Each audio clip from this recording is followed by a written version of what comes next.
Muy buenas tardes a todos. Nuevamente bienvenidos a nuestro webinar, a nuestra serie de webinars, experiencias y tratos desde la voz de los expertos, iniciativa de la Universidad del Convenios Universidad Santo Tomás y Contec, de los programas de maestría en calidad y gestión integral y la especialización en calidad, dirección y gestión de la calidad. Andes, la Asociación Nacional de Empresas de Servicios Públicos y Comunicaciones y la Red Pacto Global Colombia.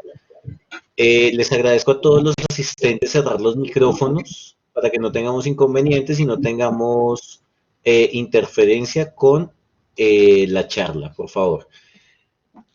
Doctor Jorge, ¿me escucha? Vamos, por favor, a encender su micrófono. Ok. Sí, doctor Harold, lo escucho Perfecto. Bien. Entonces, ¿todos me escuchan perfecto? Sí. Sí, correcto, gracias. Ok. Muchas gracias. En el día de hoy nos acompaña el doctor Jorge Wilson García Duzán. Es fundador y gerente de la compañía Valoraciones Empresariales Limitada, con más de 16 años de experiencia en el sector público y privado, brindando soluciones a sus clientes y pues aportando valor a toda la sociedad. Él es contador público especializado en alta gerencia financiera, en revisoría fiscal y contraloría, inscrito en el Registro Abierto de Evaluadores y en el Registro Nacional de Evaluadores, además certificado por el ACA, la Asociación de Contadores Públicos a nivel internacional, en la presentación de información financiera internacional.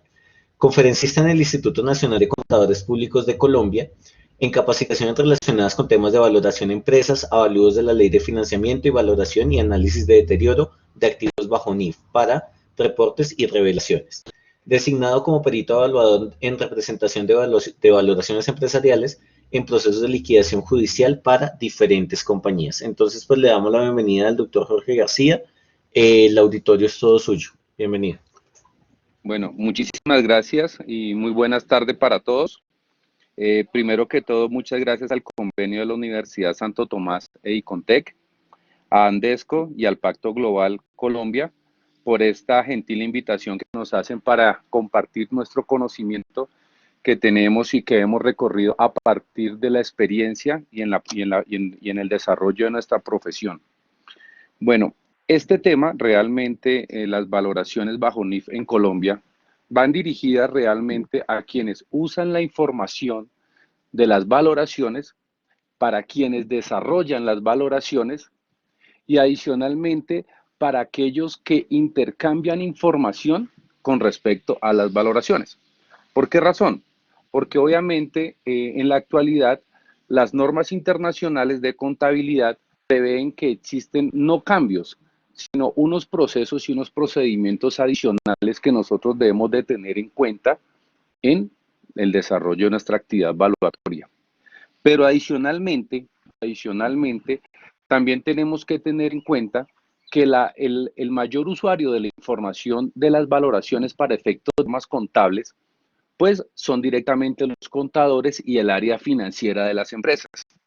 Y en el desarrollo de dicha actividad evaluatoria, nos hemos encontrado que se ha visto o hemos visto que existen tal vez, digamos que efectuado mediciones iniciales en los procesos de implementación de las normas internacionales que tal vez no fueron adecuados en algunos casos.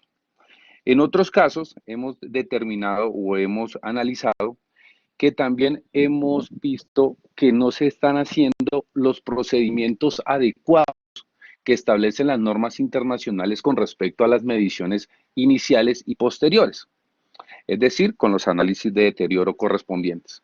Entonces, en este ejercicio de entender un poco más este proceso, nos dimos a la tarea de crear o desarrollar esta charla con el ánimo de generar de pronto unas inquietudes o de pronto de entender y poder buscar un poco más a profundidad aquello que nosotros necesitamos para desarrollar nuestras actividades evaluatorias o aquellas personas que necesitan la información financiera como usuarios de la información, entendamos cómo tenemos que solicitar la información.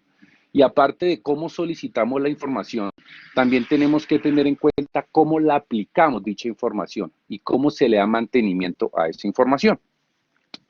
Vamos primero que todo a evaluar algo muy sencillo, es cómo es el tema de los avalúos en Colombia.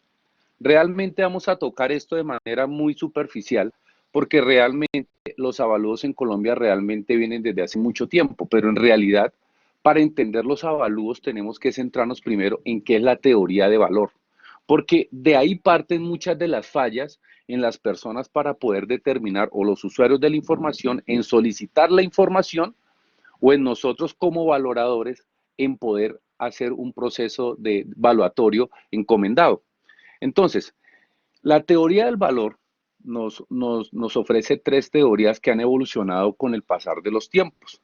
En principio, la teoría del valor consideraba que el trabajo formaba parte del valor, o sea, todo el trabajo que se le incorporaba a un bien y servicio dependía directamente del valor que podía generar. Entonces, nos podríamos decir en algún momento que las valuaciones tenían que ser con relación directa a cómo se estaba determinando la hora o el valor del trabajo. La segunda teoría subjetiva era al tema de los costos nominales, es decir, todo bien o servicio que se pudiera determinar en su valor, se tenía que tener un criterio conferido al producto final, es decir, ¿qué espero yo de ese bien y cuánto espero en la marginalidad de ese bien para poder tasar su valor? Pero nace la teoría neoclásica que el valor realmente de los bienes es subjetiva y realmente se mide por lo que el público esté dispuesto o valore el bien en el mercado. Es decir, básicamente nosotros estamos sujetos a la oferta y la demanda. Esto es lo que estamos viendo nosotros hoy en día. Realmente, si bien es cierto, se pueden incorporar algunos bienes, algunos costos a los activos, también existe la teoría de que el mercado es el que me determina cuál es el valor de los bienes. ¿Por qué existe esa diferencia? Porque cuando nosotros podemos solicitar una valoración, vamos a encontrar que las valoraciones muchas veces difieren del precio.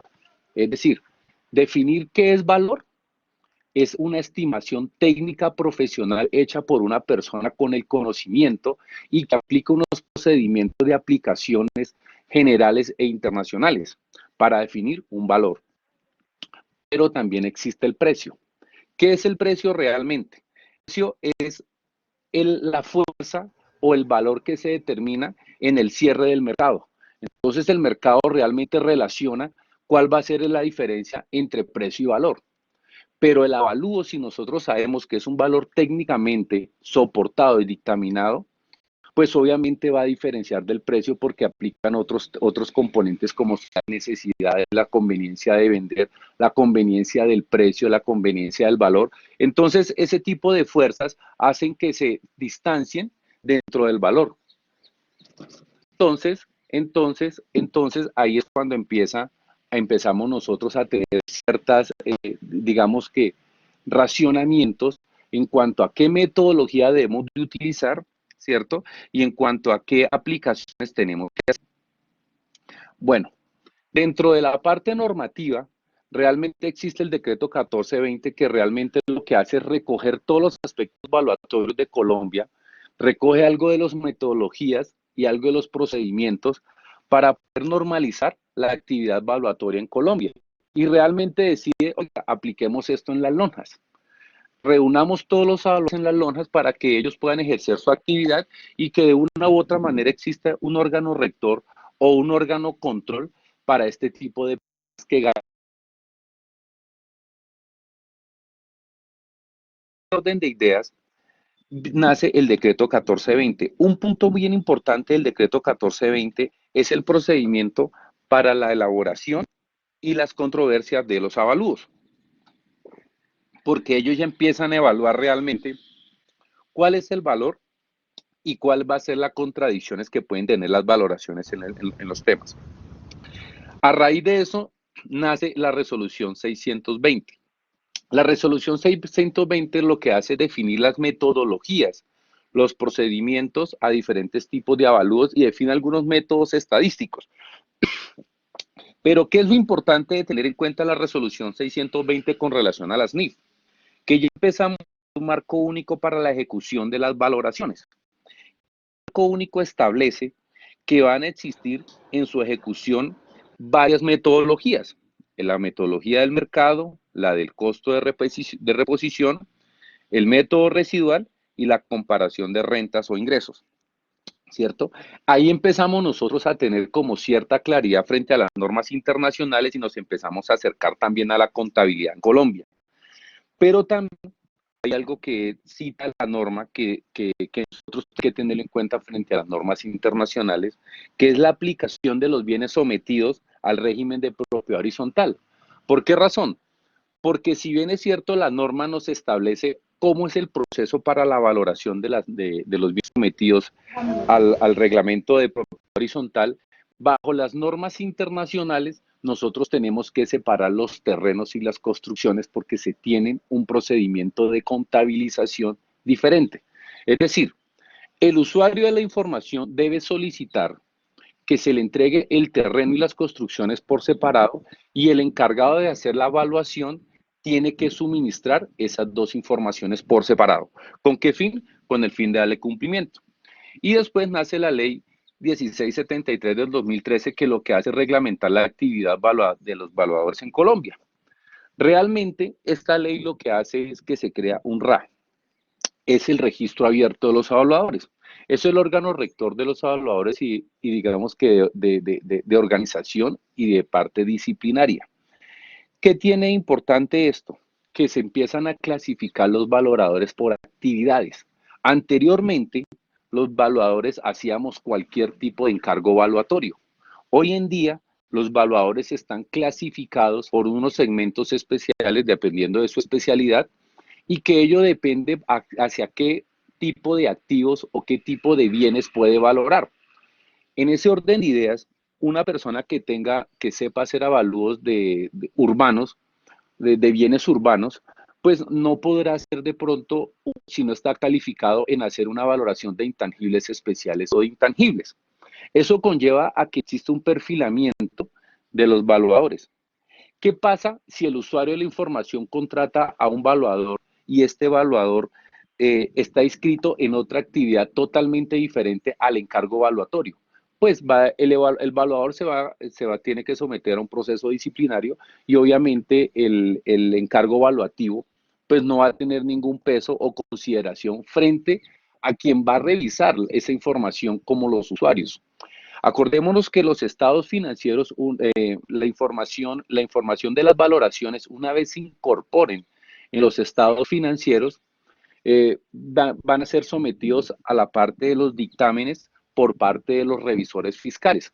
Hoy en día los revisores fiscales están conociendo de estos temas evaluativos, tienen claro toda esta información y por ello es que hacen el proceso de validación de las valoraciones, valga la redundancia, porque ellos validan si efectivamente el encargo fue desarrollado metodológicamente de manera adecuada y también miran si realmente el valorador cumple con las características para poder hacer el encargo evaluativo.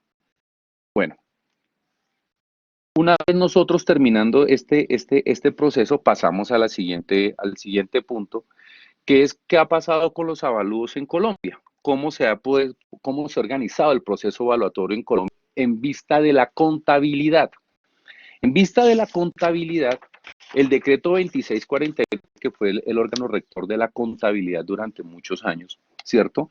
Habló en varios escenarios. El primer escenario fue el artículo 10 de medición y evaluación. En el artículo 10, ¿qué establece la norma contable? Establece que ya existía un valor histórico, un valor actual, un valor de realización y un valor presente. Estos cuatro valores no distan mucho de las normas internacionales de valoración. ¿Por qué? Porque es que este artículo de medición y evaluación aplicaba directamente al artículo 64 de propiedades, planta y equipo. En propiedades, planta y equipo, realmente lo que hacía era una explicación de cómo se debía hacer una explicación de cómo se debía hacer las valoraciones cómo se tenían que hacer las incorporaciones de esas valoraciones y el procedimiento de las mismas dentro de la contabilidad.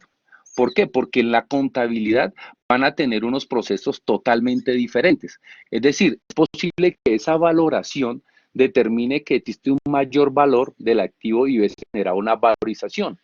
O hubiese generado un menor valor y hubiera generado una estimación de una provisión en su momento. Pero de igual manera, la norma también establecía que el valor de realización se tenía que revisar por lo menos cada cosa, que tampoco dice hoy mucho de las normas internacionales, porque la norma internacional establece que las mediciones en el revaluado se tienen que hacer periódicamente entre 3 y 5 años. Se tienen que trabajar entre 3 y 5 años. Y obviamente hay algo que se incorpora nuevo en las normas internacionales frente a esta norma, que es hacer los análisis de deterioro, que indistintamente si la compañía aplicó al costo como método inicial o se aplicó al revaluado, tiene que hacer análisis de deterioro de manera anual. Este es uno de los primeros puntos o las primeras falencias que los contadores no han sabido manejar. ¿Por qué? Porque no han entendido que se debe hacer este procedimiento de manera anualizada. Pero tampoco los valoradores han entendido cómo se debe hacer un análisis de deterioro. Pero consideran los contadores, nosotros los contadores consideramos que una medición de deterioro, perdón, un análisis de deterioro es igual a una medición de deterioro que es equivalente a un avalúo, cuando en realidad lo que estamos hablando son de dos temas diferentes. Más adelante, cuando miremos las normas internacionales, vamos a empezar a ver un poquito más este tema con detenimiento. Y entramos al artículo 70, en lo que nos establece es ver si realmente pueden existir o no pueden existir las provisiones o los procedimientos, los ajustes para los activos no monetarios, pero en este caso es cuando se existen revaluaciones, entonces un crecimiento patrimonial, o cuando existe una pérdida en el valor del activo por una desvalorización, entonces obviamente generaría una provisión. Esto porque es importante decirlo para el gremio de los evaluadores, porque quiere decir que dependiendo de que nosotros cómo apliquemos las metodologías o cómo aplicamos las metodologías en sus momentos, pudo haber generado unos impactos en los estados financieros.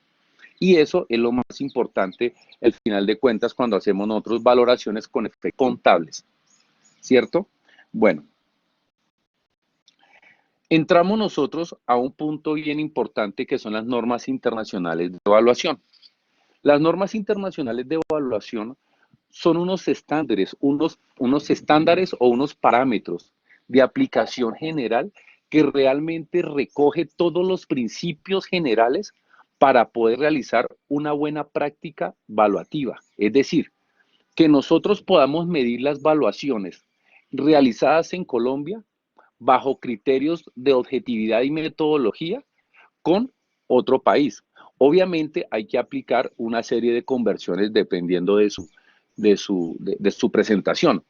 Pero en obvias razones lo que hacen las personas es tener en cuenta que la información que yo estoy adquiriendo, que estoy tomando como unidad de medida, la pueda aplicar de manera internacional y que la pueda consolidar, que es lo más importante. Porque a veces nosotros no entendemos como valoradores que nuestra información financiera, cuando la presentamos a una compañía multinacional, ella entra en unos procesos de consolidación de estados financieros de manera local y de manera internacional, y que de una u otra eso podría aplicar o podría generar, puede inferir en la acción patrimonial de la compañía. Colombia acogió estas normas internacionales de evaluación, obviamente porque es que las normas internacionales de evaluación tienen mucha concordancia con las normas internacionales de información financiera y las normas internacionales de contabilidad. Es decir, ambas van en concordancia para poder tener una claridad de manera adecuada. Y en la presentación y revelación de los estados financieros, pues podamos tener una claridad mayor. Las normas internacionales de información financiera tienen unos capítulos. Estos capítulos realmente son unos capítulos que son digamos que son unos principios que nosotros tenemos que aplicar. Por lo menos el primer principio, que es el alcance del trabajo, es la norma 101. Esta realmente lo que nos hace es verificar el propósito de la evaluación y la responsabilidad de las partes involucradas en la evaluación. Es decir, nosotros ya definimos unas bases evaluativas, definimos unas responsabilidades de las valoraciones y adicionalmente definimos cuál va a ser el proceso que nosotros debemos de tener. Cuando nosotros pasamos del alcance del trabajo, la definición del trabajo, y pasamos a la norma 102, que son investigaciones y cumplimiento, realmente lo que nos da a entender es que nosotros tenemos que cumplir un procedimiento de investigación, documentación y sustentación de la información que nosotros estamos tomando. Es decir, cada vez que nosotros hacemos un trabajo de campo en un proceso evaluativo, debemos de recoger toda la información que nosotros debemos consolidar en unas hojas de trabajo, ¿cierto? Adicionalmente, tenemos que tener en cuenta que vamos a hacer inspecciones a los predios o a los bienes objetos de avalúo, tenemos que recoger documentos de campo, nos entregan documentos, tenemos que tener registros documentales, tenemos que tener un archivo. Todo eso va en el proceso de investigación y cumplimiento. Viene en la norma 103, que realmente son informes de evaluación. Los informes de evaluación, de manera concisa, tienen que ser informes claros, tienen que ser informes precisos, tienen que ser informes documentados, tienen que ser informes soportados y desarrollados que sean entendibles para los usuarios de la información. Es decir, que el desarrollo metodológico para la obtención de un valor sea entendible para cualquier usuario. Este es uno de los puntos que más hemos tenido diferencias con los revisores fiscales. ¿Por qué razón? Porque muchos revisores fiscales obviamente acogen un procedimiento de manera adecuada para poder determinar valores y nosotros como valoradores en algunos momentos de pronto no tenemos como esa suficiencia o esa claridad para poder exponer de manera de escrita realmente cuál es el desarrollo metodológico de la obtención de un valor. Tal vez porque nosotros consideramos que no deberíamos de hacerlo, pero mire que la norma sí lo exige. Y si la norma lo exige, también el usuario de la información tiene que exigirlo, porque volvemos al principio, las valoraciones en un momento adecuado, cuando son entregadas para una compañía, para una empresa, esta información entra a formar parte de los papeles de trabajo, obviamente, del revisor fiscal y que son soporte ante cualquier entidad de control, porque cualquier entidad de control que tome esa información tiene que tener esa información clara y precisa al momento de hacer el estudio evaluativo, ¿cierto? Y entramos en la norma 104, bases de valor. Esta norma realmente todas las normas son importantes, pero digamos que esta norma es frente a las normas internacionales de información financiera, empieza a tener algo muy importante, que empezamos a tener valor de mercado, la renta del mercado, ¿cierto? El valor equitativo, el valor equitativo, el valor de inversión y el valor sinérgico. En algunos casos ya el decreto 2649 lo empezaba a explicar. Pero ¿por qué esto es importante? Porque aquí empezamos nosotros a definir algo que en las normas internacionales de información financiera se llama valor razonable. De hecho, otra base de valor de las normas internacionales de información de evaluación es el valor razonable. Pero si nos centramos nosotros en las bases de valor, también nos da unas herramientas y unas metodologías que nosotros debemos desarrollar para poder para poder determinar el valor final de un activo. Es decir, podemos optar por el mercado, podemos optar por la renta del mercado, es decir, comparamos el valor frente a otros bienes de similares características del mercado, o podríamos nosotros ver cuál es la rentabilidad en términos económicos, monetarios de ese activo, en términos de mercado también. Podemos calcular un valor equitativo de ese bien, es decir, en condiciones iguales o de justo precio frente a otros activos. Podemos calcular un valor de inversión o valía del bien y el valor sinérgico, que realmente el valor sinérgico es la agrupación de varios valores por efecto de tener un ciclo de producción. Es un claro ejemplo en aquellas empresas en donde obtienen el valor de pronto de una máquina, componente de una máquina individual puede ser muy bajo, pero si tiene 2 o 3 o 4 componentes, inclusive el valor de los 4 componentes es mayor a los 4 individualizados. ¿Por qué? Porque el valor sinérgico que se puede calcular mirando un enfoque de renta o de ingreso, podemos calcular una unidad generadora de efectivo.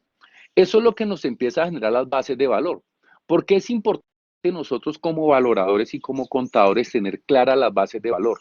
Porque es que las bases de valor nos da a nosotros cuál va a ser el direccionamiento de la compañía o los enfoques que la compañía determinó en sus políticas, medición de los activos.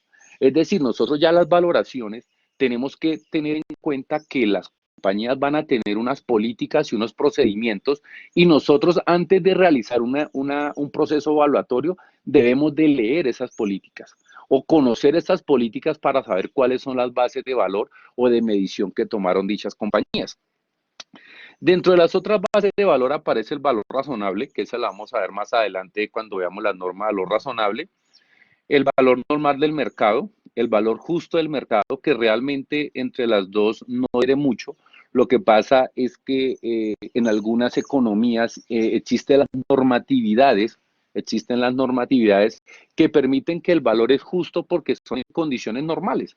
Nosotros en algunos casos dejamos unos ciertos márgenes de negociación. Para los Estados Unidos, cuando se determina el valor justo del mercado, no se determina ese valor de negociación. Es lo que vale el inmueble y lo que realmente vale el inmueble en condiciones de mercado. O el activo o el bien, eso es lo que vale en condiciones de mercado. Por eso es que existe el valor razonable legal estatutario. Este valor razonable realmente lo determinan algunos países cuando interviene el Estado, porque él lo que hace es entrar a determinar realmente cuál puede ser el valor justo de las cosas sin necesidad de entrar ellos a hacer un proceso evaluativo. Por lo menos en este caso se aplica mucho para el efecto de cuando existen por lo menos las retomas de las acciones.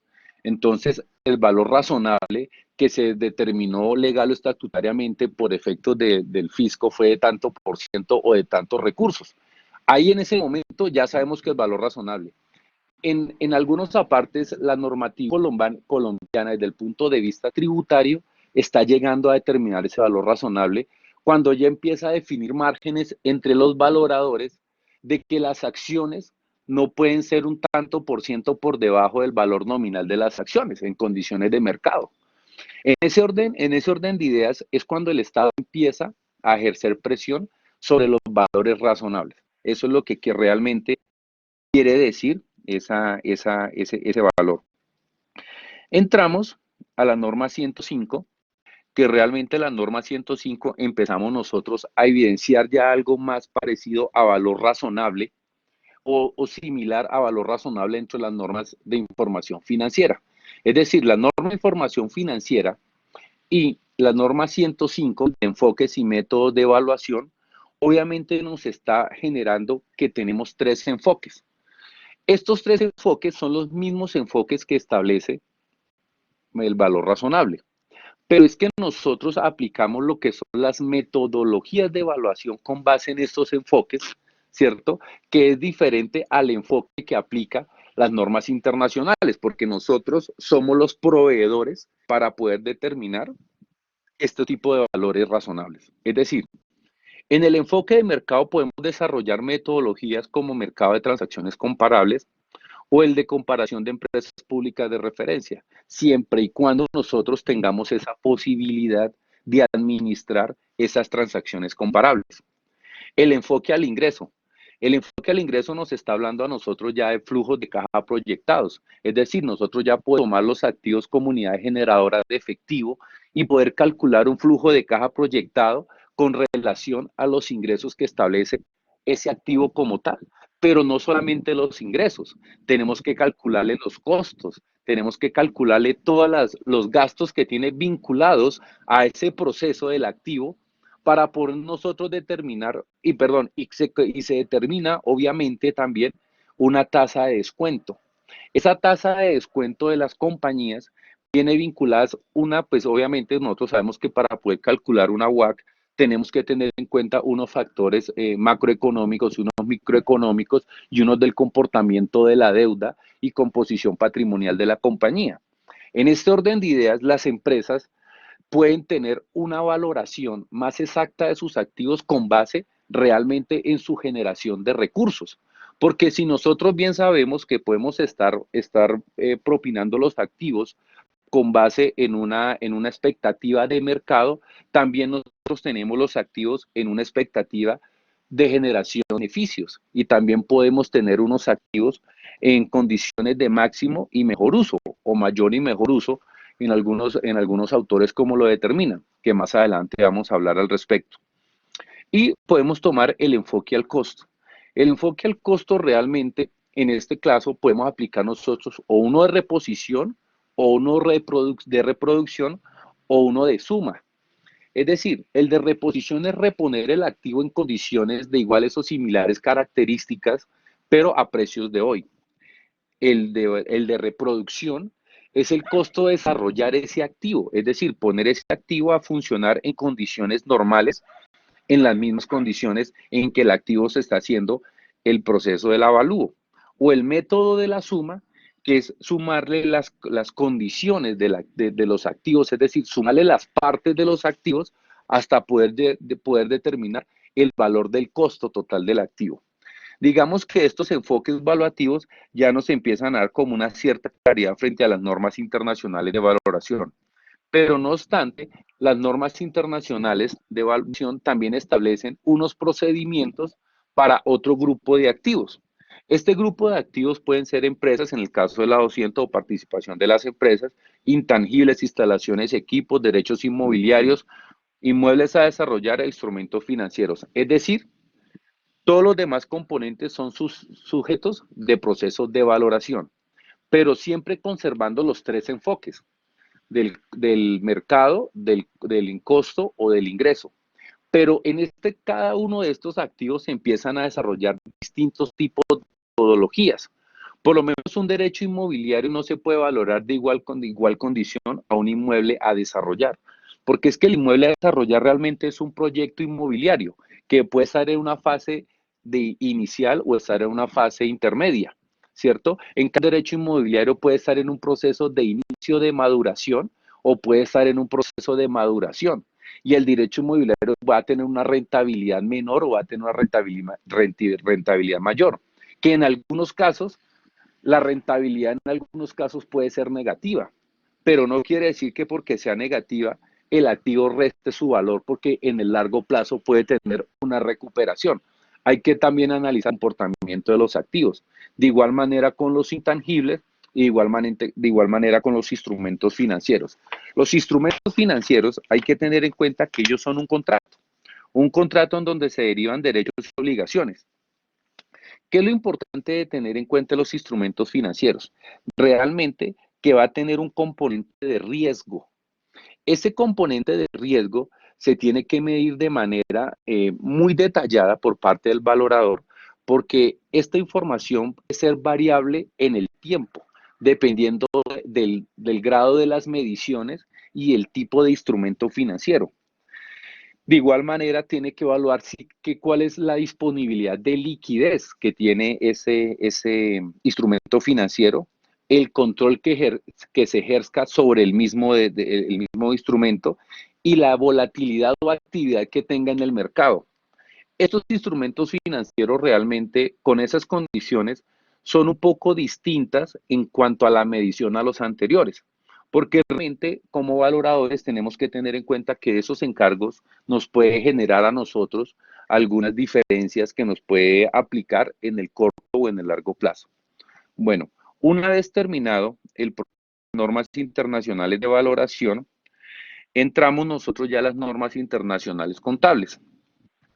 Aquí empezamos nosotros a definir qué afecta realmente cuando se toma una valoración en las normas internacionales de valoración, perdón, las normas internacionales de información financiera.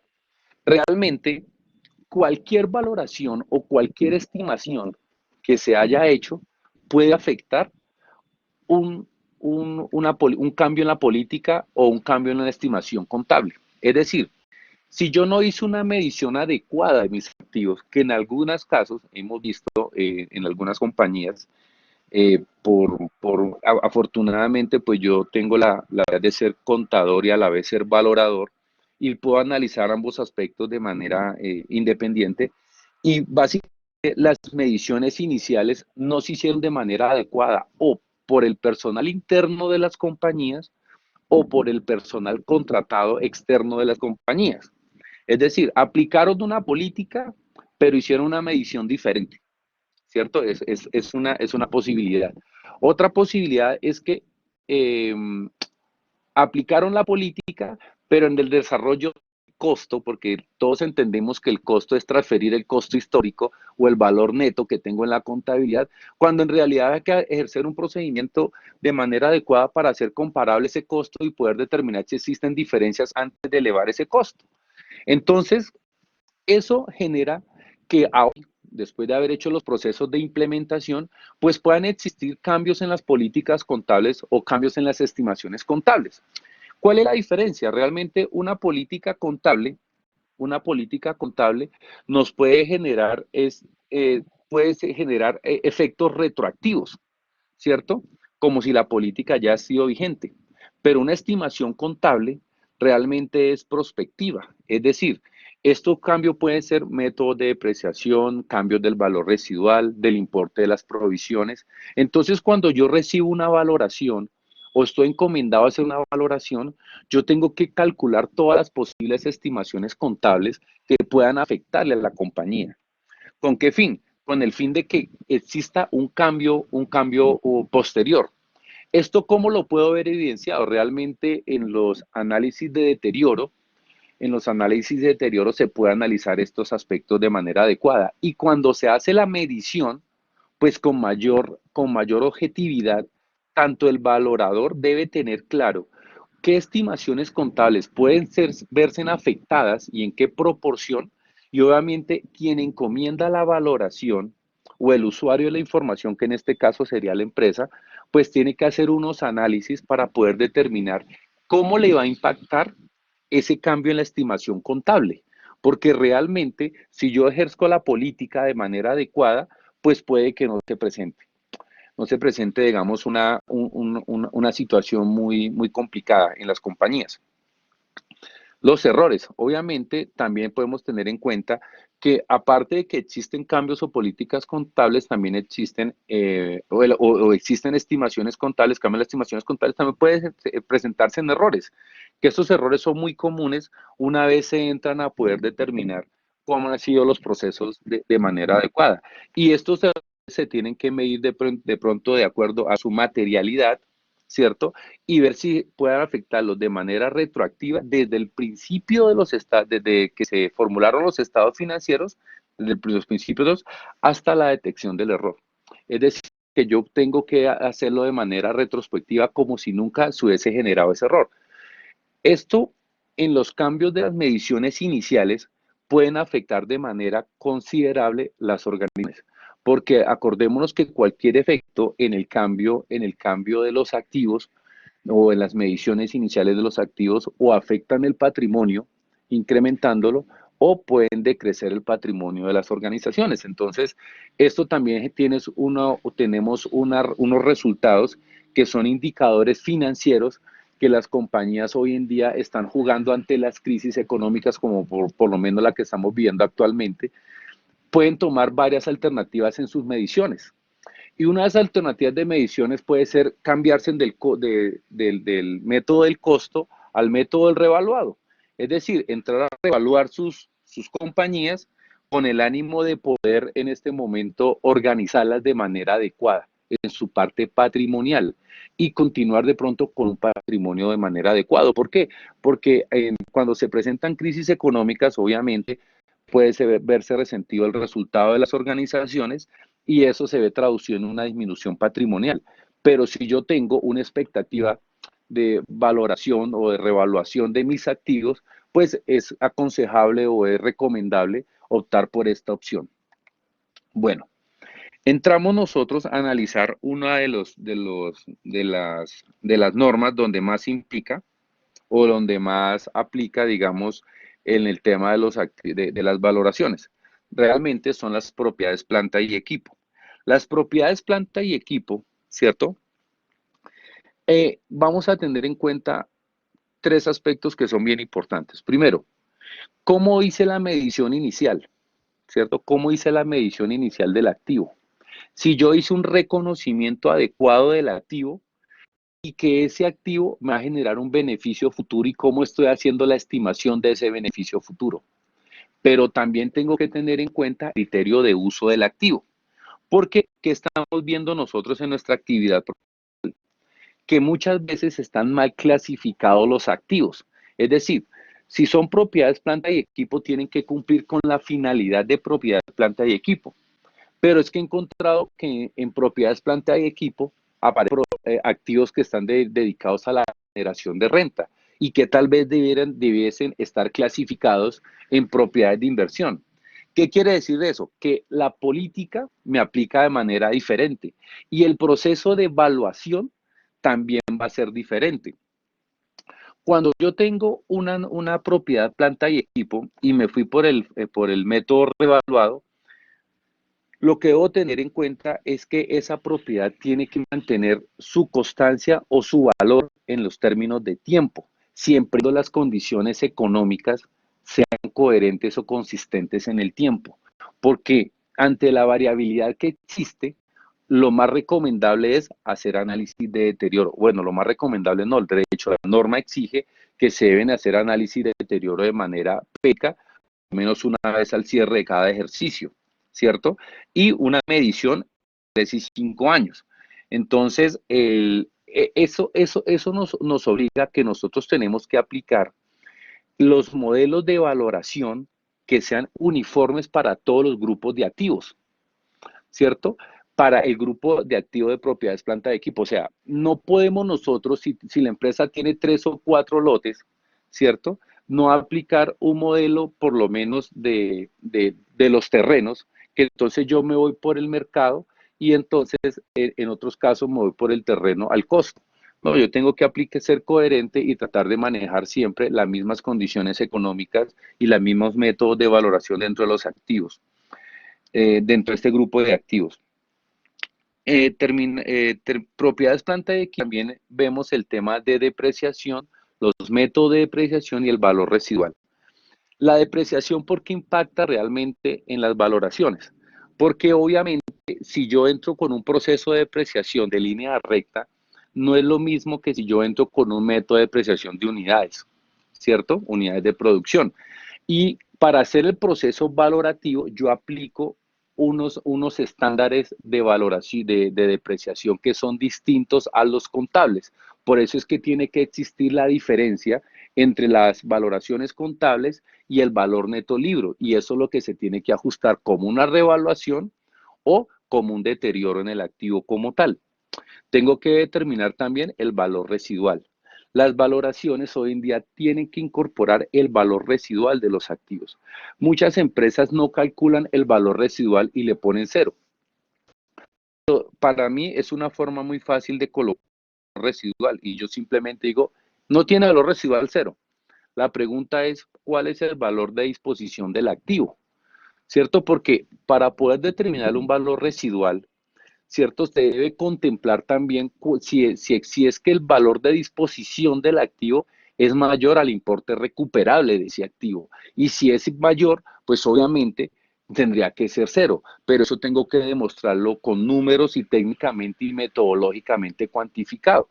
¿Por qué? Porque es que aquí hay un punto que es bien importante en la depreciación y juega con el valor residual y que digamos que ambas van vinculadas y es el tema de que si el valor residual es mayor el valor residual es mayor en los términos finales del valor del activo, pues obviamente suspender los procesos de depreciación. Es decir, cuando el valor del activo en valor razonable va a ser mayor al valor residual a la terminación de su tiempo estimado de depreciación, pues obviamente puedo cesar la depreciación, porque obviamente puedo considerar que el activo en términos de valor final va a estar por debajo del valor razonable. Eso puede aplicar en muchos casos a los inmuebles dependiendo de que la empresa determine una vida útil o una vida económica del activo. Entonces yo tengo que como valorador tener en cuenta cuál es la vida útil y cuál es la vida económica del activo, que en sus efectos va a ser muy diferente, ¿cierto? Obviamente, en algunos casos amerita hacer estudios o en algunos casos básicamente se toma de acuerdo a lo establecido en las normas. El análisis y posterior medición del deterioro de los activos por modelo de costo y por valor revaluado. Es decir, todos los activos de propiedades, planta de equipo, indistintamente del modelo al cual haya aplicado, se tiene que hacer medición de deterioro. Ahora vamos a profundizar un poco más en la norma de medición de deterioro para ver realmente cuál es el impacto de esa norma en las condiciones de los estados financieros de las compañías. Bueno, las normas de los intangibles, realmente los intangibles se pueden valorar sin ningún inconveniente al costo, inicialmente al costo, pero dependiendo de su estimación inicial o de pronto de su condición de activo, también se pueden cargarle el, el, el valor revaluado al activo, pero siempre y cuando cumpla con unos condicionamientos. Eso aplica realmente para las empresas que están en grupo 1, porque en grupo 2 realmente la norma es muy tajante en decir que realmente va al costo. Entonces ahí tenemos que empezar a tener en cuenta los valoradores, poder identificar realmente si ese activo fue adquirido o fue formado, pues con el ánimo de que puede ser o no puede ser incorporado en la contabilidad. Y obviamente pues también hay que definir si el activo posee una vida finita o indefinida, para ver si se somete a deterioro del valor del activo o se puede amortizar el activo con base en las políticas que determine la organización. Entramos a la norma número 40, que son propiedades de inversión. Propiedades de inversión realmente son aquellos bienes que la compañía tiene disponibles para la generación de beneficios económicos o de renta, ¿cierto? En este orden de ideas, los activos se tienen que medir o se miden al costo o se miden por su valor razonable. En su valor razonable, el enfoque o la metodología más apropiada para poder hacer es obviamente por los flujos de caja de acuerdo a los rendimientos que perciban estos activos en el tiempo. Y una vez se puedan determinar en el tiempo ese valor de los activos, pues también se tienen que ir midiendo de manera periódica, porque dependiendo de cómo cambian las estimaciones de renta de los activos, también cambian el valor razonable de los mismos. Y obviamente la compañía tendrá que poder aplicar o un análisis de deterioro periódico, ¿cierto? O un crecimiento en el valor del activo dependiendo de la rentabilidad del mismo en los términos de tiempo.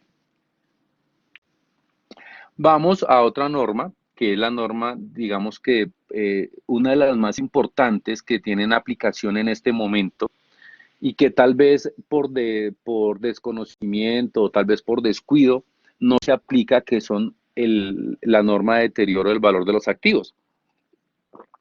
Esta norma que es bueno tener en cuenta. Realmente esta norma son dos aspectos que se deben de tener en cuenta, que son, primero, ¿cómo debo hacer el proceso de análisis de deterioro del activo? El análisis. Y si tiene un análisis, ¿cómo voy a realizar el proceso de medición del deterioro de ese activo? ¿Por qué? Porque es que realmente un activo se deteriora cuando su importe, o sea, cuando su importe recuperable, ¿cierto? Eh, el importe recuperable es menor que su valor neto libro. Pero es que aquí tengo que tener en cuenta algo que son los costos de disposición del activo, ¿cierto? Y si los costos de disposición del activo en algún caso también llegan a ser superiores al importe recuperable del activo, pues obviamente mayor tengo que hacer el análisis de deterioro del activo.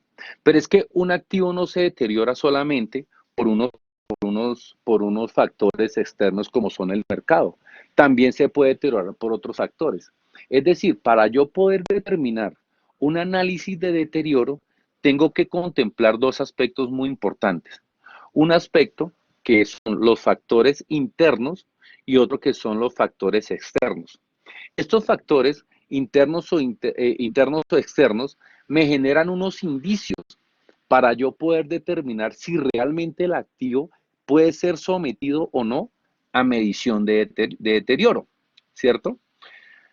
Uno de los factores internos realmente más importantes de los activos es, es realmente el mercado. El factor externo más importante realmente en los activos viene siendo el mercado como tal. Y otro que no bien deja de ser importante en el deterioro del valor de los activos va a ser la disposición, el criterio de uso y las políticas que ha adoptado la compañía. Es decir, tanto quien solicita la información como quien realiza el proceso o el encargo evaluatorio tiene que contemplar esos indicios para poder entrar a hacer una medición, si realmente ameritó la medición. Si no, esta puede entrar a determinar realmente que no hubo necesidad de hacer medición de deterioro. Pero si nos enfocamos a la actualidad, en estos momentos en que estamos en una emergencia y en donde las normas internacionales de valoración ya prevén algo que se llama incertidumbre en las valoraciones que se realizan en estos procesos, porque las muestras que se tomen pueden no ser las adecuadas. Obviamente, los activos pueden ser más susceptibles de deterioro, pero es que no solamente los activos, los propiedades, planta de equipo pueden ser susceptibles a deterioro, también los instrumentos financieros pueden ser, o también pueden ser los, las propiedades de inversión, o también pueden ser las inversiones como tal. Entonces, en ese orden de ideas, como la norma es muy clara para determinar realmente qué activos pueden ser sometidos y qué activos no pueden ser sometidos a análisis de deterioro, también nosotros tenemos que tener en cuenta cuál va a ser el proceso de determinar el indicio, si es interno o es externo, para proceder al siguiente paso, que es la medición del deterioro. Hay algo muy importante, que cuando yo hago las análisis de deterioro por unidades generadoras de efectivo, tengo que contemplar todas las variables, tanto macroeconómicas como microeconómicas. ¿Por qué razón? Porque eso me puede estar afectando de manera inmediata una tasa interna de descuento o una tasa de retorno. Cualquiera de las dos tasas que yo aplique o puedo aplicar también un valor presente, me puede generar a mí un cambio en la estimación del valor final del activo.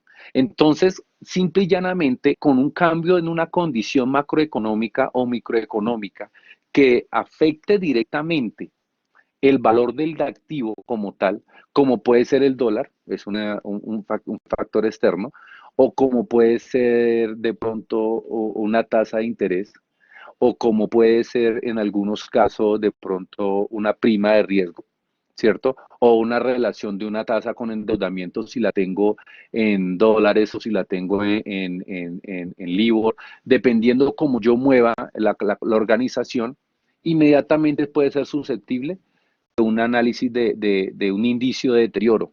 Y ese indicio de deterioro obviamente tiene que ser medido en su momento.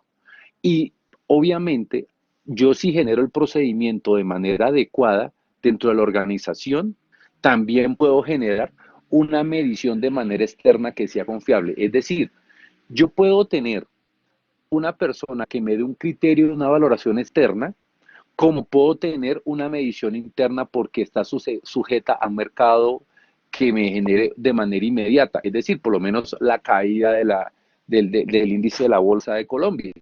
Entonces, si yo tengo un paquete de inversiones y esas inversiones cambiaron de manera inmediata, ese ya no es un indicio, eso es una medición de deterioro, porque las acciones bajaron en su comportamiento de 2.000 pesos a 1.500 pesos. Y lo que tengo que en ese momento hacer es un seguimiento de la evolución de esa inversión para saber si en el acumulado del ejercicio me puede generar una pérdida de valor o no me puede dar una pérdida de valor. Porque si lo medí por rentabilidad o lo medí por market cap.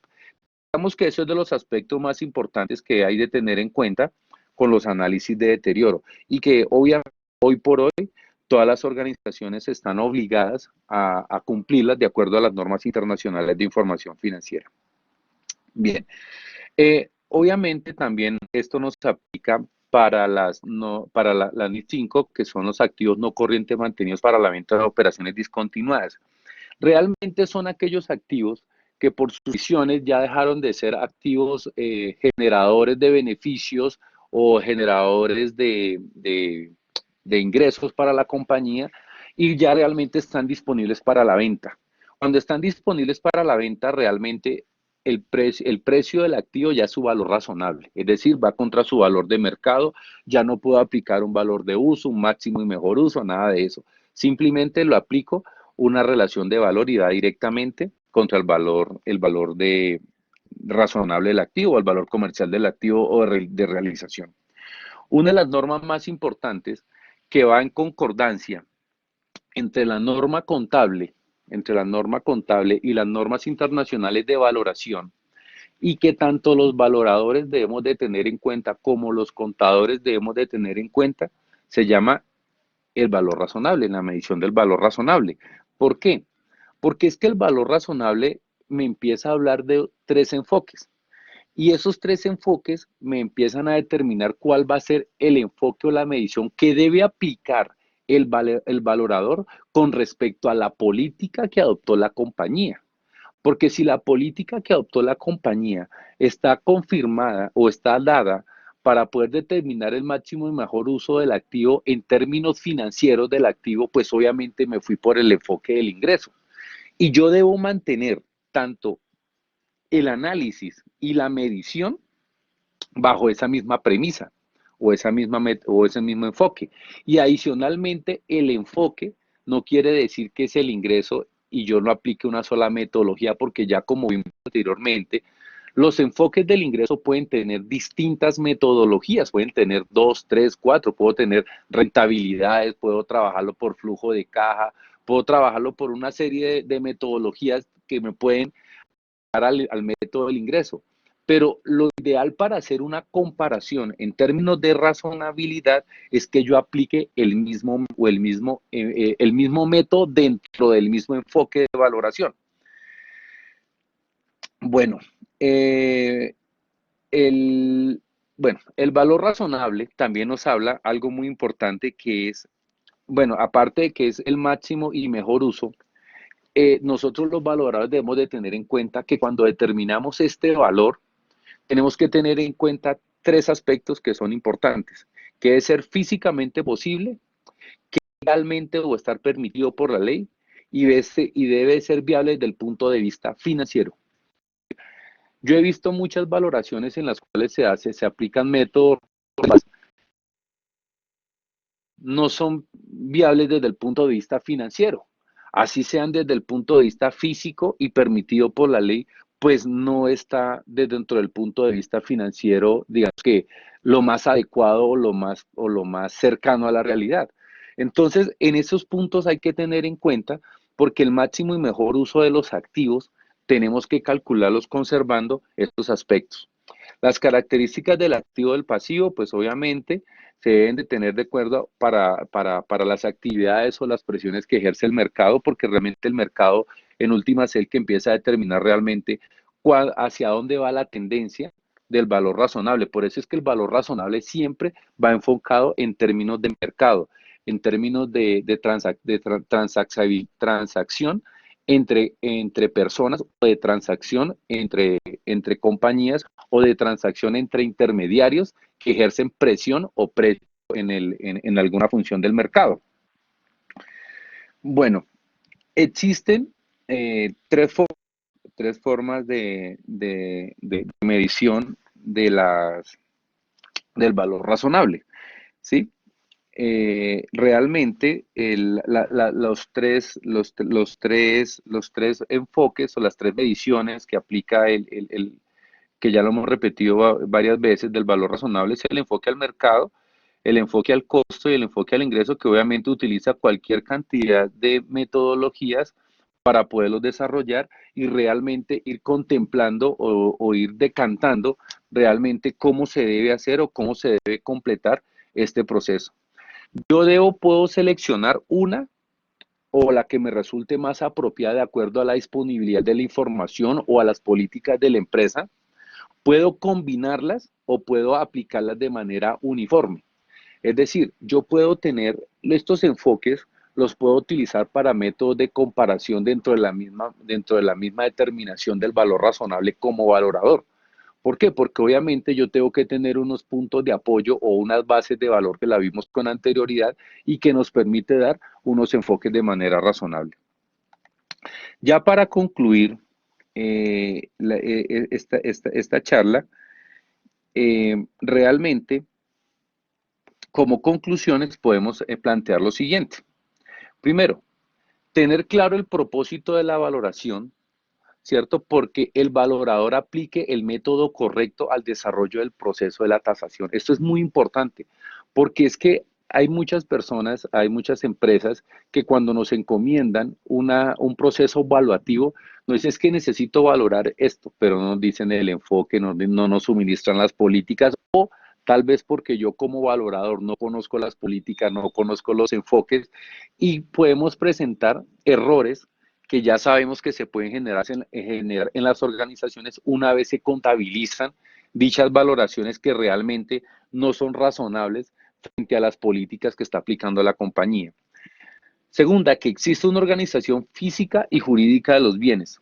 Parecerá increíble, pero en muchos casos las organizaciones no poseen una claridad física y jurídica de los activos y eso conlleva obviamente a que se presenten de pronto inconsistencias dentro del proceso de la medición fiable y confiable de los activos.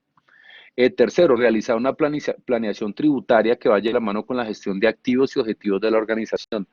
Claro, porque realmente hoy por hoy la gestión tributaria tiene que ver mucho con la planeación de los activos y la gestión de los mismos.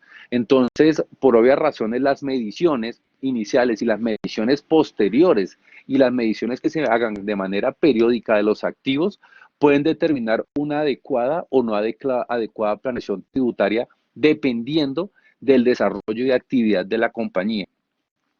Y por último, realizar y cumplir todos los procesos y procedimientos contables vigentes para optimizar el proceso de gestión de activos y acorde a una mediana y larga planeación tributaria.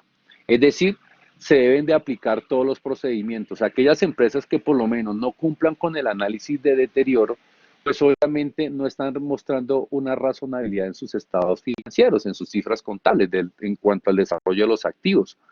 Acordemos que también que el análisis de deterioro aplica también para los pasivos. En algunos casos, en algunos pasivos también aplica.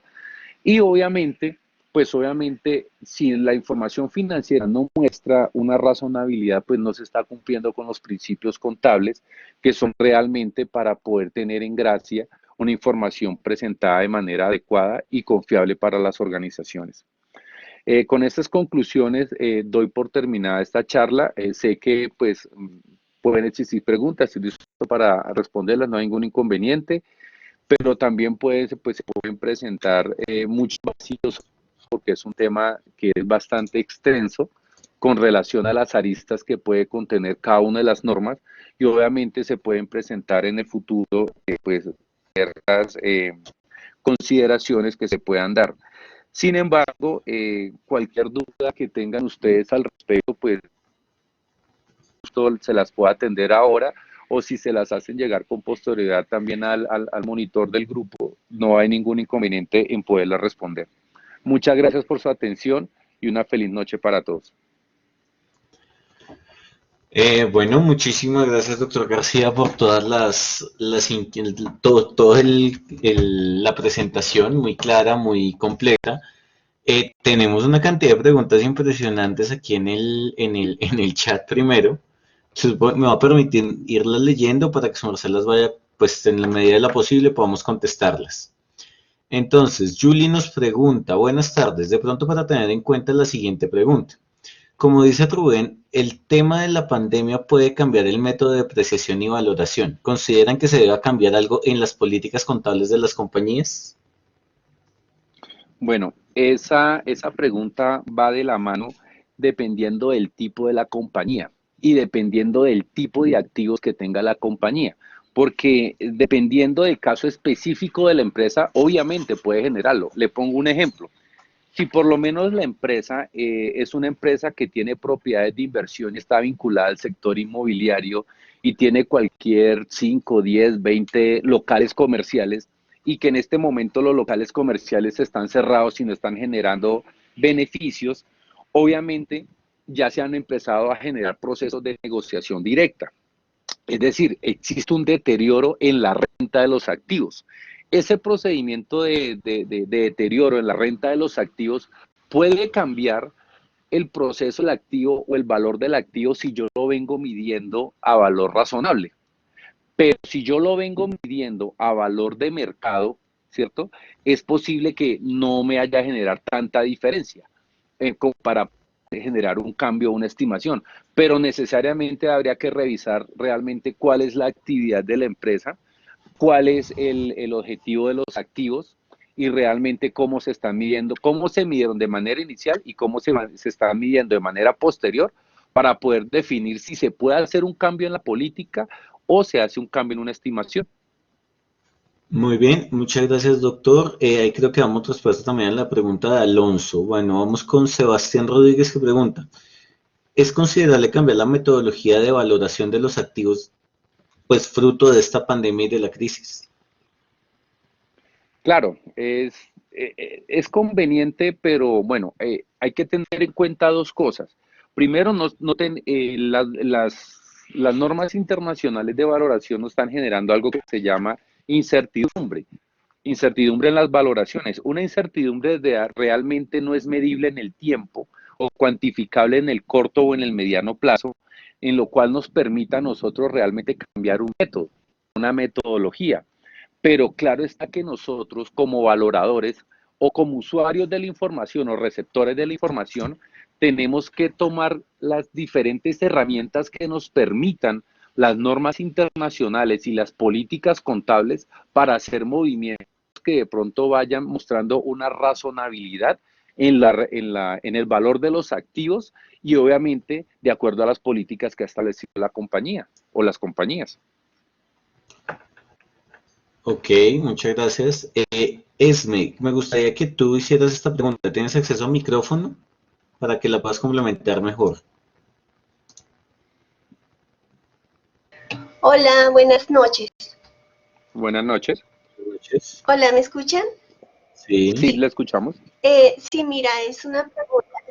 Si una empresa hizo una inversión en la perforación de un pozo y este pozo, el resultado no fue positivo, es decir, que no se pudo sacar, no se pudo extraer nada, eh, ¿se debería deteriorar completamente esa inversión?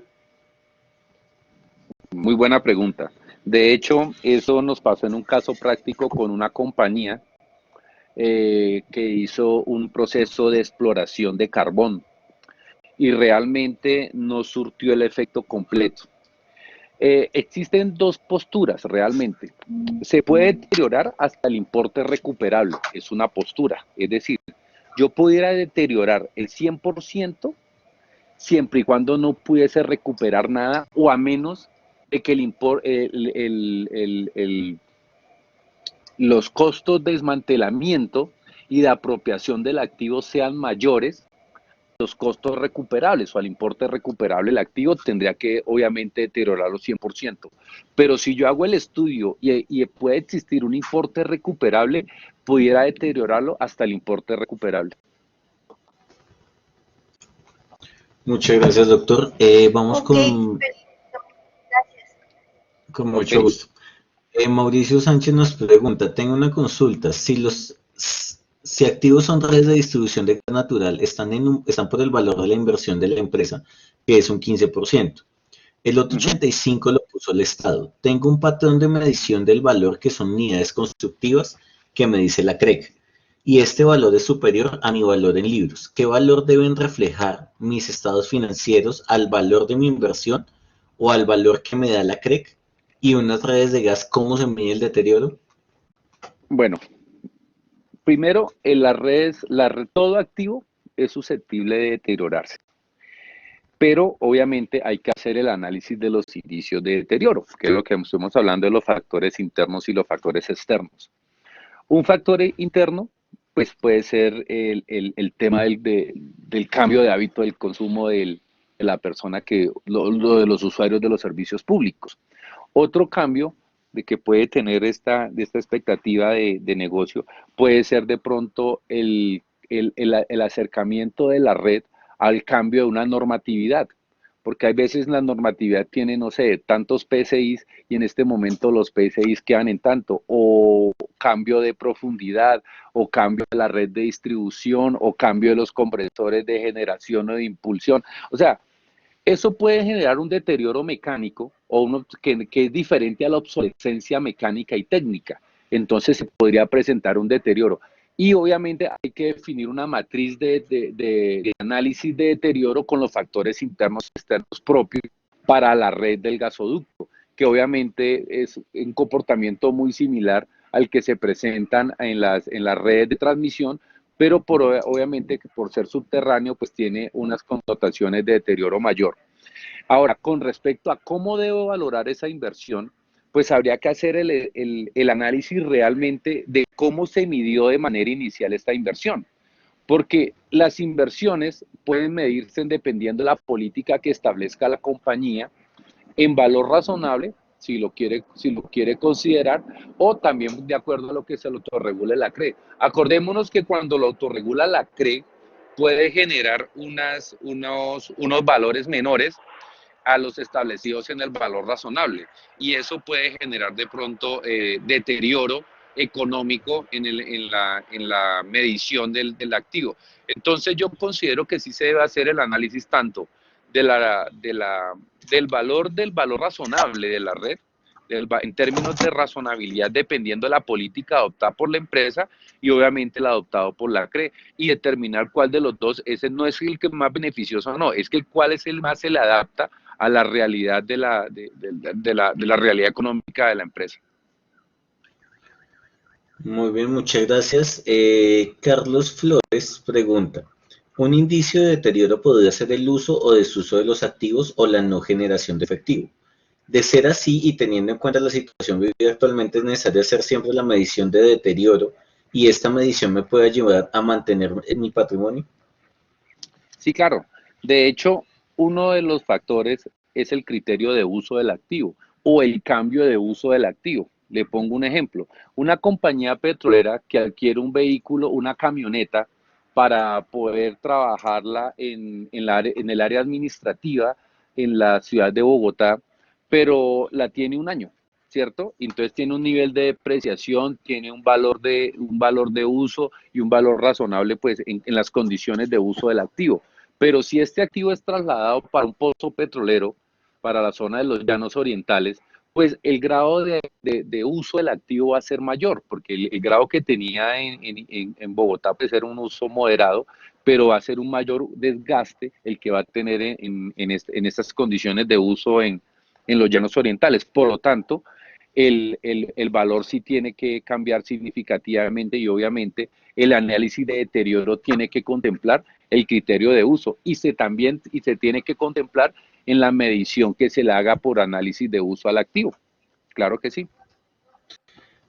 Muchas gracias. Steffi nos pregunta, buenas noches, ¿podría por favor especificar cuándo se puede presentar un caso de que el valor razonable no es financieramente viable? Un caso en donde el valor razonable no es financieramente viable. Bueno, podríamos tocarlo en una valoración de empresa, ¿cierto? Porque muchas veces cuando se determina una valoración de empresa se teje un proceso de incertidumbre ante unas variables que no pueden ser consideradas o medidas de manera inmediata, o pueden ser cambiantes en las condiciones de mercado de manera inmediata porque está afectada por unas condiciones macroeconómicas y microeconómicas que afectan tanto la tasa de descuento como el estado de operación de la organización. En ese orden de ideas, esa valoración o ese valor razonable, si se saca en condiciones económicas, puede ser no financieramente viable, ¿cierto? O en algunos casos, no financieramente viable para una organización, pero para otra organización sí puede ser financieramente viable en términos de valor sinérgico. Es decir, yo puedo asociarme con una compañía o puedo fusionarme con una compañía y que el valor no financieramente viable se convierta en un valor financieramente viable al momento de hacer un valor sinérgico. Se pueden presentar esas dos opciones. Muchas gracias. Alonso, creo que la pregunta de la medición de unidades de producción, bueno, ¿podemos cambiar la medición de unidad a unidades de producción mientras los activos se utilicen? Sí, claro, lo que pasa es que, a ver,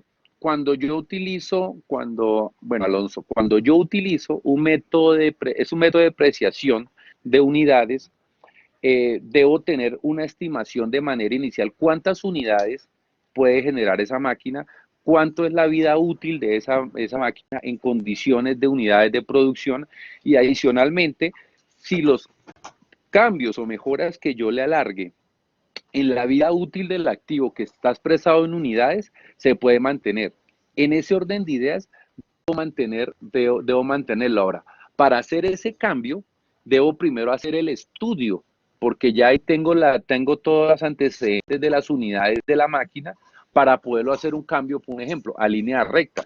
Entonces, tengo que calcular cuánto se ha depreciado en condiciones de unidades para poder calcularlo en línea recta cuánto es el tiempo faltante para poder terminar ese tiempo de depreciación. Porque acordémonos que la depreciación es visto desde dos aristas, Alonso. Uno, desde el punto de vista fiscal, porque realmente es un escudo fiscal que tienen las organizaciones para poder realizar las inversiones. Y si yo lo mido desde el punto de vista financiero, es un fondo de reposición del siguiente activo. Entonces, en ese orden de ideas, yo tengo que tener muy claro que si es el tema financiero lo que estoy trabajando, entonces al hacer el cambio, tengo que tener en cuenta el tiempo restante para poder depreciar el activo. Y si lo veo desde el punto de vista fiscal, tengo que evaluar si me genera un proceso de aceleración de la depreciación, que por lo tanto ya tendría que entrar a pedirle permiso o pedir autorización a la Dirección de Impuestos y Aduanas Nacionales, o si por el contrario me lo acorta y también tengo que ver si le solicito o no le solicito una depreciación acelerada. Muchas gracias, doctor García. Vemos por acá Ricardo Malagón. El deterioro de una máquina como los refleja las NIF en los balances contables teniendo en cuenta la vida remanente de la máquina. No entiendo bien el aporte de Inge. Ricardo, si quieres, porfa, puedes activar el micrófono.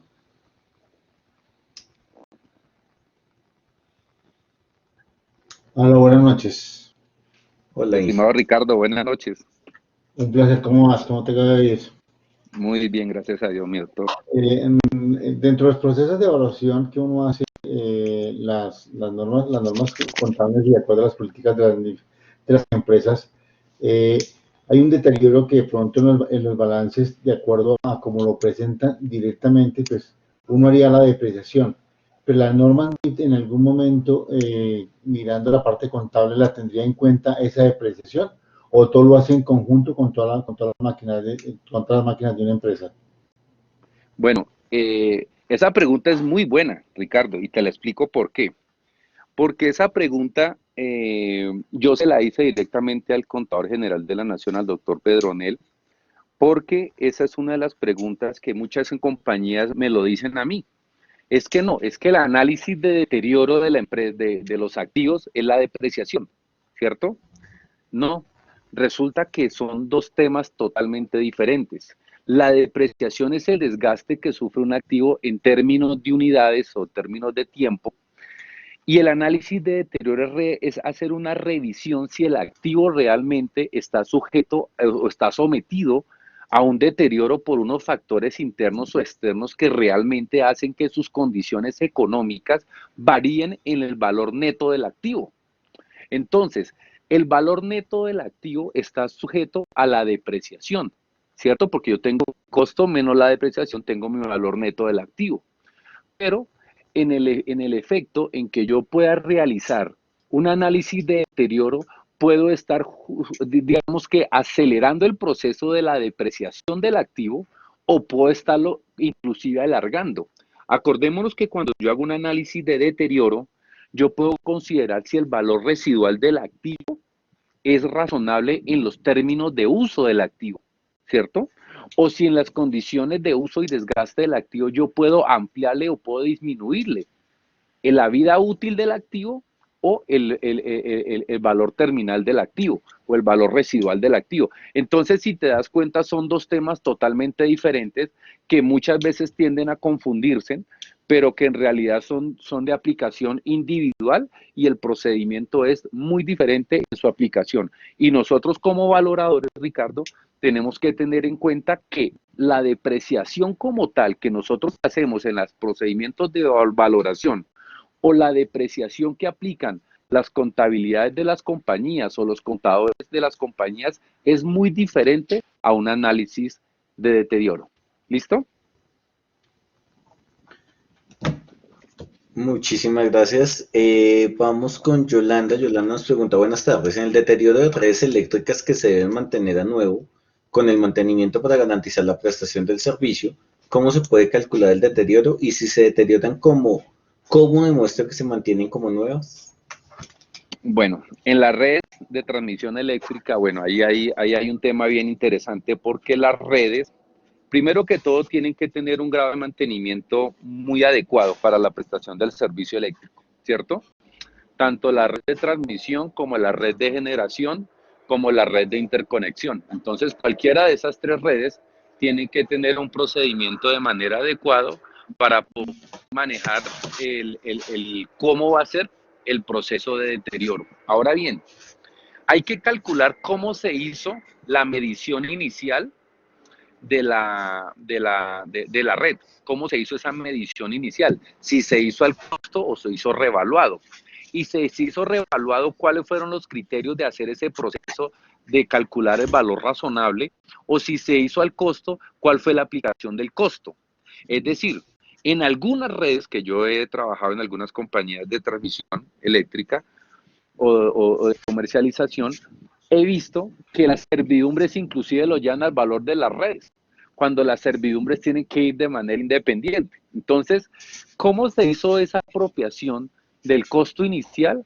Puede ser determinante para poder determinar cómo se hace el análisis de deterioro. Ahora, para que genere las condiciones de uso de una red de transmisión, pues las redes de transmisión siempre tienen que estar funcionales. ¿Por qué? Porque tienen que tener un proceso y un procedimiento de mantenimiento adecuado. Chequeado esto, o dicho lo anterior, digamos que el análisis de deterioro obviamente va a ser más exigente en los factores externos que en los factores internos. Pero también así hay que tener en cuenta los factores internos porque obviamente puede aplicar un proceso de política o un proceso de cambio en la normatividad de la red o de la transmisión. Gracias, Jorge, muy amable. ¿Ok? Vale, muchas gracias. Alonso, si quieres, por favor, puedes activar el micrófono para aclarar esta pregunta que nos estás haciendo. Rubén Alonso Salazar. Sí, muy buenas noches. Muy buenas noches.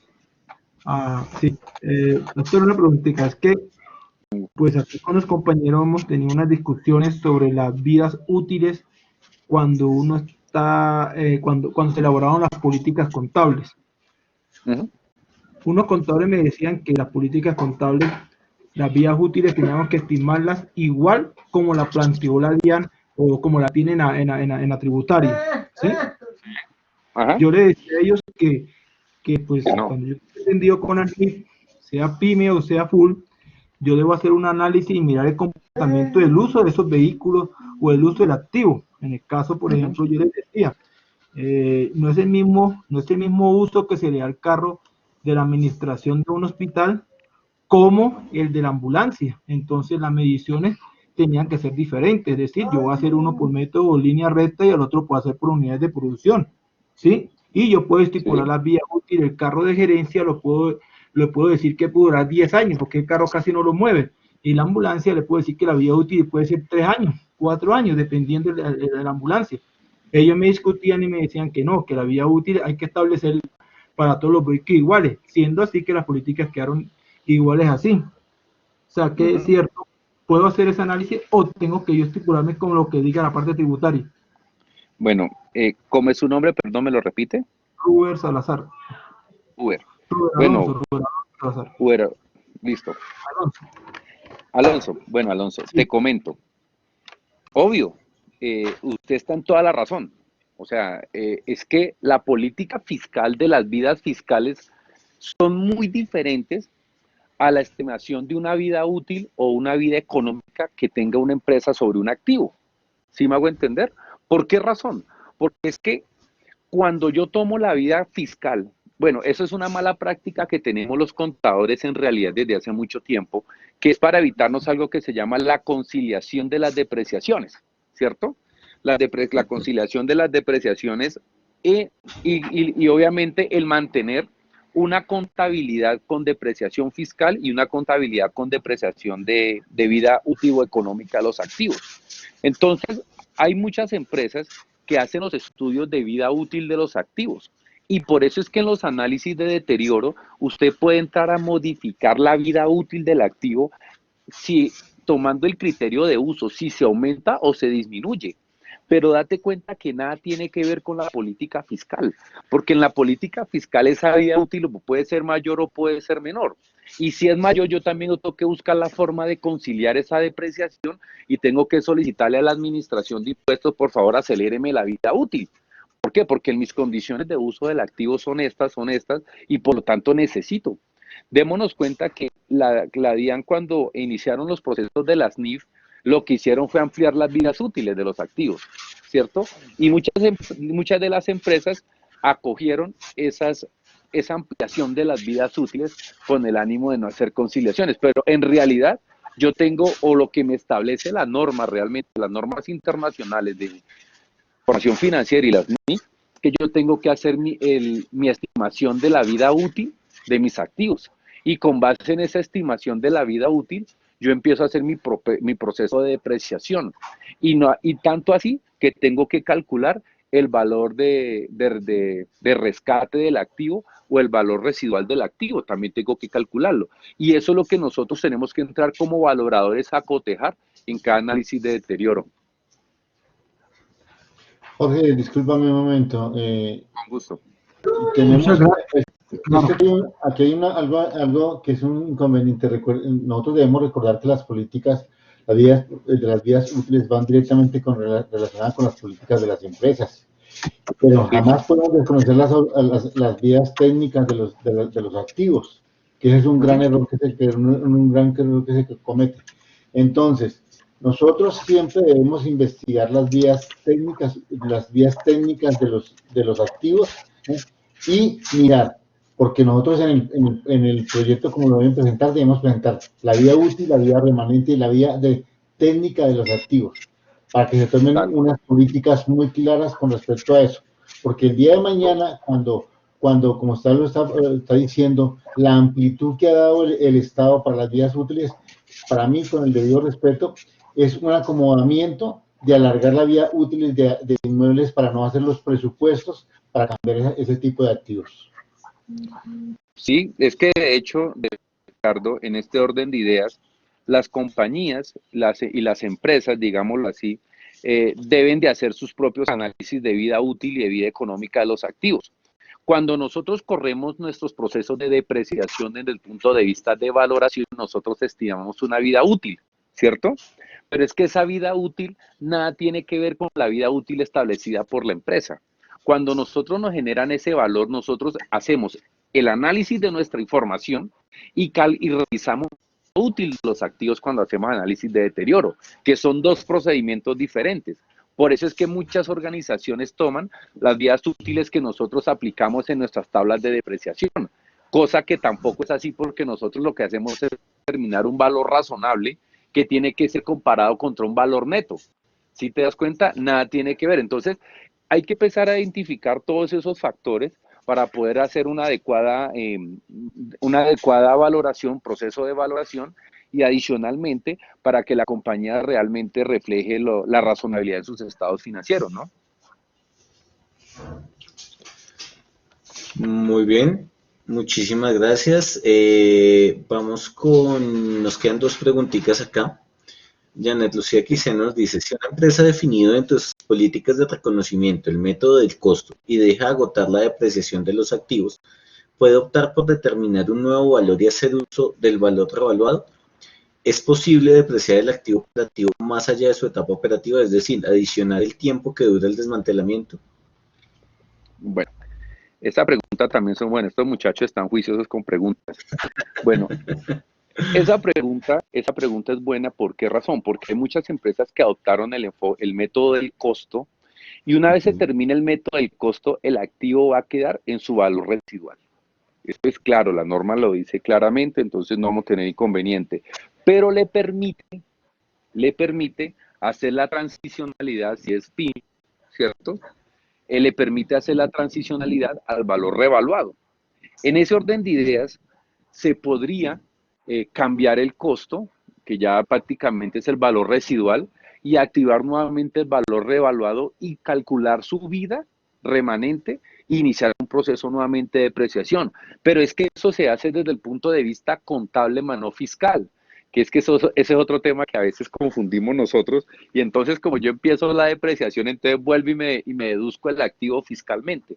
No, ese es un proceso que se hace en condiciones de criterio y uso del activo, y yo puedo activarlo porque en valor razonable o en términos de mercado de mi activo, tiene un valor significativo mayor al valor de rescate o el valor residual del activo. Entonces sí lo pudiese hacer, no tengo ningún inconveniente.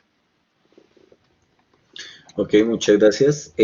Vamos con Luis Ramírez, que nos pregunta, ¿es una costumbre usar las vidas útiles fiscales por pereza, por ahorrarse la tarea de determinar las vidas útiles razonables? Sí, creo que ya, digamos que hace parte de las apreciaciones que el doctor nos ha hecho en la resolución de preguntas. Falta la respuesta del desmantelamiento. La desmantelamiento. ¿Me repite esa parte, por favor? ¿Es posible depreciar un activo operativo más allá de su etapa operativa? Es decir, adicionar el tiempo que dura el desmantelamiento. Adicionar el tiempo. Ah, sí, claro. No, sí. Sí, porque es que acordémonos que el desmantelamiento del activo, bueno, cuando termina la depreciación de un activo, ¿cierto? Yo tengo que calcular cuál es el importe recuperable de ese activo con base en los costos de desmantelamiento o remoción del activo, ¿cierto? Si yo calculo que el activo termina su vida útil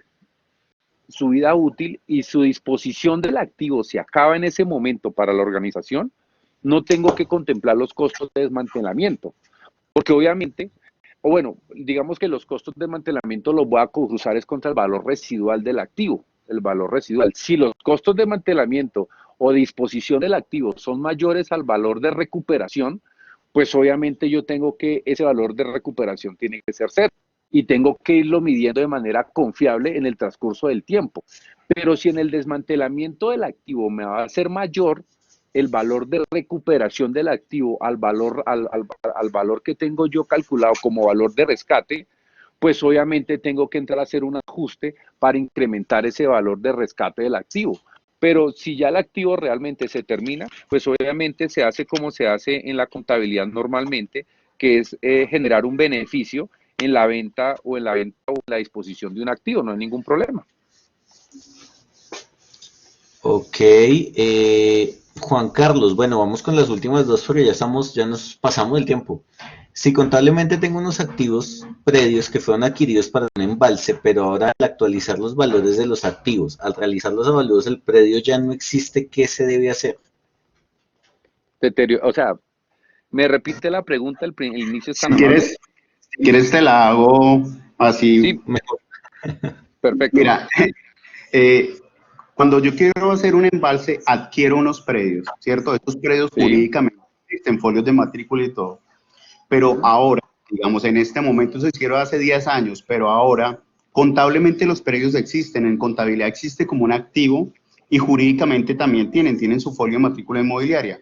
Pero cuando yo voy a actualizar los valores, o sea, requiero hacer unos avalúos de esos bienes inmuebles, pues ese predio jurídicamente existe, pero físicamente no, porque ya está inundado, ¿sí? Ya está Y inundado, sí. catastralmente no, porque catastralmente también ya lo sacaron de la base catastral porque ya se pertenece a un cuerpo de agua. ¿Cómo se debería actualizar ese valor? Bueno, ahí pues, habría que hacer primero el análisis porque realmente ese caso no se me ha presentado a mí. Pero me atrevería a dar un concepto que no está bien fundamentado y habría que estudiarlo, pero pensaría que habría que incorporárselo al valor del embalse o a la generación de beneficios del embalse. Porque de todas maneras, para poder hacer un embalse o para poder hacer un proceso de inundaciones de agua, es porque voy a obtener un beneficio al respecto, ¿cierto? O porque voy a hacer generación eléctrica o voy a generar un proceso bueno, no sé, algo tengo que generar un beneficio. Yo Pero tendría que apropiar, perdón. Lo curioso es que, sí, digamos en eso tienes razón, porque él cambia de destinación o de uso, porque ya se vuelve un activo para generación, ¿cierto? Y lo podemos meter dentro Sí, del tema de generación. Pero lo que me sí, preocupa es que el activo todavía tiene, o sea, todavía está como activo fijo porque tiene folio de matrícula inmobiliaria incorporado y está dentro de los activos de la empresa. Entonces yo no le puedo dar como de baja ese activo porque estoy, pues digamos, haciendo un detrimento de los activos de la de los compañía. activos, Si claro. no, después nos Y, reunimos tu teléfono, yo soy de Cali y te busco para eso, que es algo que es muy curioso que y es está muy puntual. sucediendo. Sí, y es algo Por- muy... Es más, yo creería que hasta la misma oficina de registro de instrumentos públicos también lo deja uno flop, porque obviamente habría que solicitar la cancelación de la matrícula, imagínate. ¿Ah? Para poder hacer lo que te estoy diciendo hay que solicitar un cambio jurídico, habría que tener en cuenta el cambio jurídico, el cambio económico y la política de la empresa, imagínate. Sí, Catastralmente no existen porque Catastro ya los elimina porque ya se vuelve un cuerpo de agua. Cuando hacen la actualización catastral, se pierde el cuerpo de agua, se pierde el predio. exacto. Es que aquí Iván Vázquez dice que sí existe. No, no existen. Cuando tú haces la revisión, ya la actualización no lo da. Pero de todas formas, Es más, muchas gracias. Te voy no puede hacer el buscando. avalúo, no se puede hacer el avalúo. No, pues no se Precisamente puede hacer el avalúo. por eso Catastro los elimina. Ahora, toca iniciar un proceso jurídico para eliminarlos de la base predial y catastral. Pero contablemente no estoy dándole duro a la compañía desmontando los valores. No, porque tú harías es un traslado. Lo que tienes es que eliminar la parte jurídica del activo porque el hecho económico es que el activo como tal, como disposición de inmueble ya no existe. Se transformó ese activo.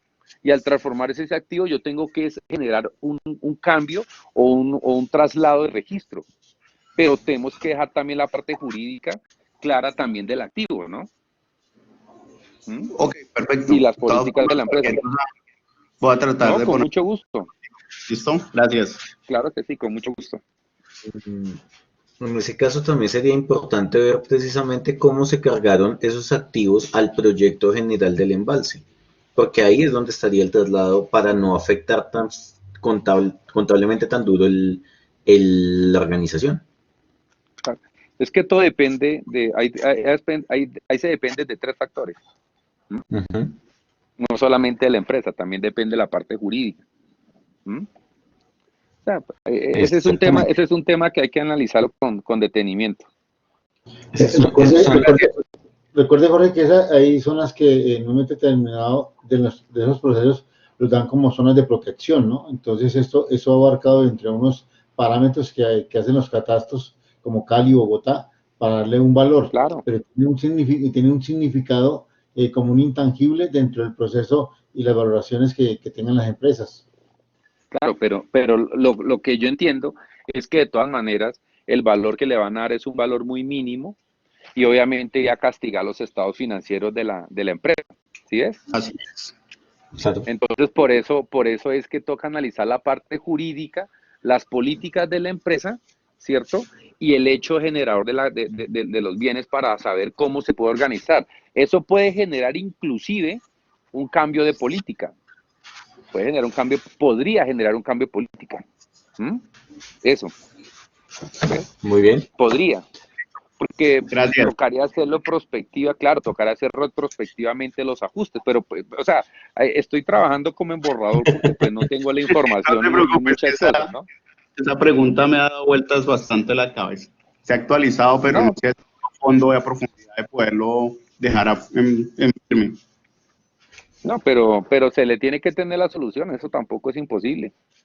Aquí lo único imposible en esto, pues, habría que ver que vaya con relación a las normas, con relación a la política de la empresa y que tampoco vaya a generar perjuicios a la organización, porque realmente eso es como las empresas de energía eléctrica cuando adquieren una servidumbre, aunque las servidumbres sí se pueden contabilizar por separado. ¿Mm? Sí, la Pero en servidumbre sí algunos, pero es que en algunos tiene su apropiarlo, o folio. en algunos casos claro, y ni siquiera contabilizaron las servidumbres, imagínate, entonces eso, o se fueron por pleitos jurídicos y se perdieron, bueno, eso es una locura.